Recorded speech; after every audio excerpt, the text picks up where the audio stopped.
murakoze cyane nyakubahwa First Lady ndabashimiye cyane kubw'ubutumire.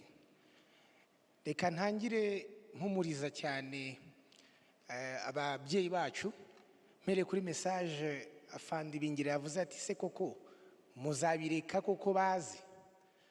Reka bahumurize mvuga nti oya rwose, buri wese ahagaze nkatwe tubarizwa muri parituni ya business turi tayari, ndetse bamwe muri twebwe turava mu mahanga kugira ngo tuze dufashe kubaka u Rwanda kugira ngo neza nuza ntazabona aho azaca. Ikindi navuga, ndashima cyane ubuyobozi kuba bwaraduhaye cyangwa bwaradukoreye environment nziza yo gukoramo business. Iyo urebye u Rwanda kuba dushobora gukora business mu buryo bwiza, nta corruption, nta hari umutekano, ndetse ubona na opportunities igihugu kituzanira, hatwara muri business, amanama mpuzamahanga, events zitandukanye zose zigenda ziza, nibifasha kandi biza bidusanga hano, nibifasha business zacu gutera imbere, gucuruza, ndetse rimwe na rimwe dusigana na connection zidufasha kwaguka mu bundi buryo. Nkasoza rero mbwira urubyiruko bagenzi banjye, nidukoreshe opportunities dufite muri kino gihugu, turote kure kuko bishoboka, kuko turi mu gihugu gukabya inzozi bishoboka.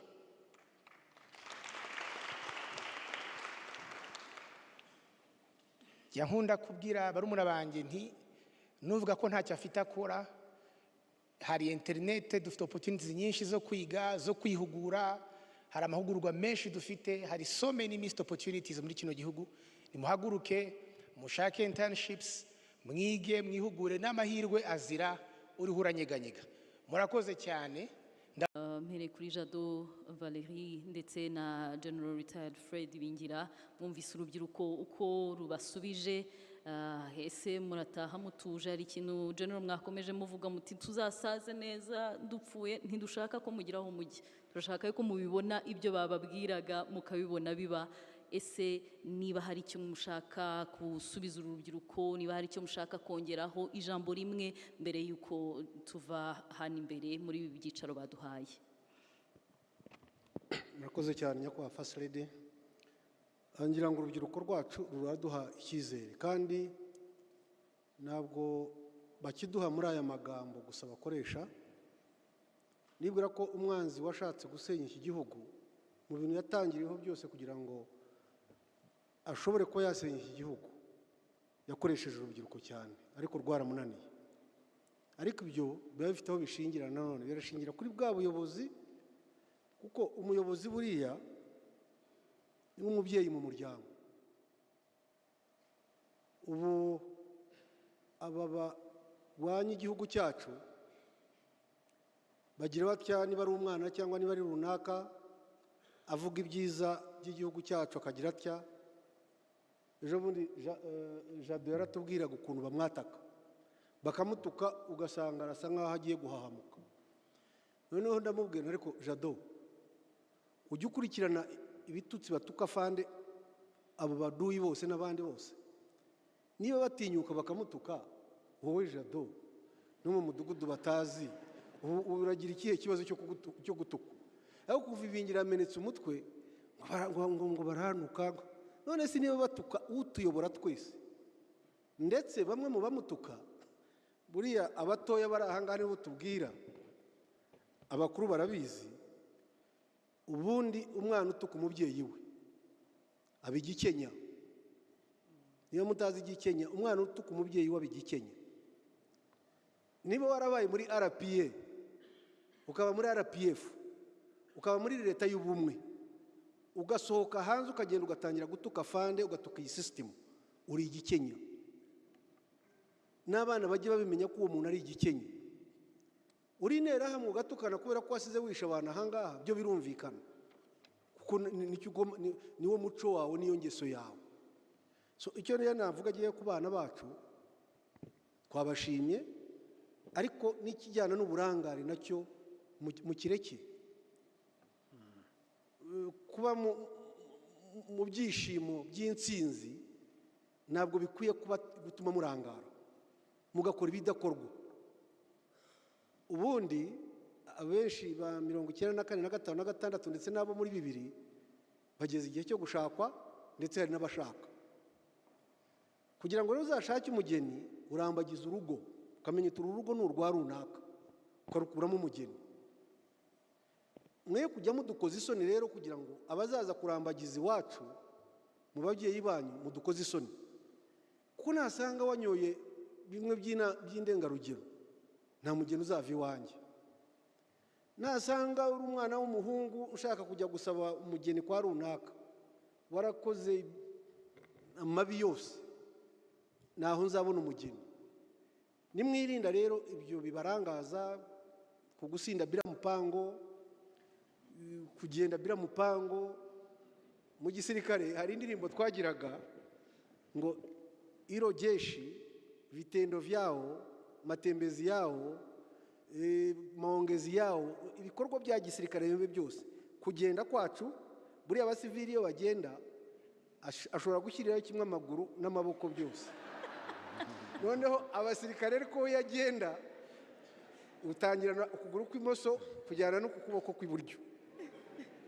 Nicyo bamva bavuga ngo abasirikare ngo ibikorwa byabo byose, kwambara mukambara kimwe, kuvuga mukavuga kimwe, gukora mugakora kimwe.